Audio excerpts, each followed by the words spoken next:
Anuncio de desobediencia civil ante violación de nuestra dignidad nacional. Un llamado a la desobediencia civil. Amigos, ¿esto podría considerarse como rebeldía? Me pregunto y le pregunto a ustedes. ¿Sabías que el primer rebelde de la historia no fue un hombre, sino fue un ángel? Y desde entonces la rebeldía siempre ha dejado el mismo rasgo. Pillen: orgullo, envidia, desafío a la autoridad y división. La Biblia ya nos enseñó que el primer rebelde, ¿quién fue? Satanás. En Isaías 14, del 2 al 15, nos enseña cómo Satanás quiso exaltarse por encima de Dios. Él tenía envidia de lo que Dios tenía, de la autoridad, de la posición que tenía el Señor. Y él quería eso, porque era envidioso, porque era rebelde, porque era orgulloso. De hecho, en Ezequiel 28, 17, enseña que el orgullo de Satanás fue lo que lo llevó a su caída. Sí, la rebelión apareció en el cielo antes que en la tierra. Por eso incluso la Escritura nos enseña que la rebeldía tiene consecuencias espirituales. En 1 Samuel 15, 28 dice: porque como pecado de adivinación es la rebeldía. Imagínense. Y como ídolos e idolatría la obstinación. No nos engañemos, desde el principio el enemigo ha promovido este mismo patrón. Desconocer la autoridad, sembrar división y enfrentar unos con otros, ricos contra pobres, patrones contra trabajadores, hombres contra mujeres.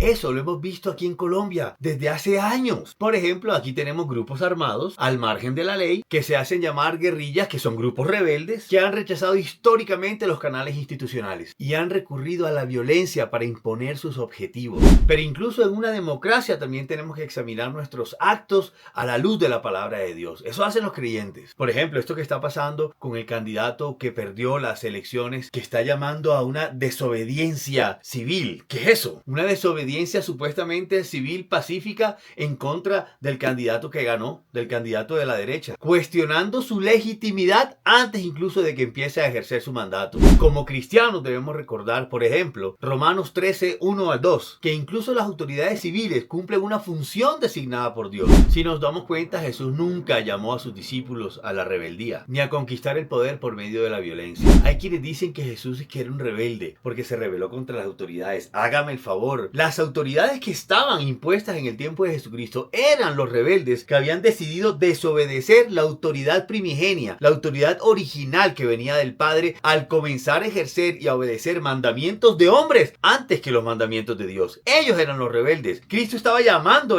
a que entraran en razón y obedecieran a Dios. Así que Jesús no fue ningún rebelde. No confundan las cosas. Al contrario, en Filipenses 2:8 nos dice que Jesucristo era obediente, no rebelde, y que se humilló a sí mismo haciéndose obediente hasta la muerte. Y no cualquier muerte, muerte de cruz, que era la peor. Y además, miren, la pregunta no es si somos de derecha o si somos de izquierda, que eso también lo expondré en algún video futuro. La pregunta es: ¿estamos reflejando el carácter de Cristo? Este carácter que produce obediencia, paz, bondad, que persigue la verdad y la justicia. ¿O estamos alimentando la rebeldía, el orgullo y la división? ¿Ustedes qué me dicen?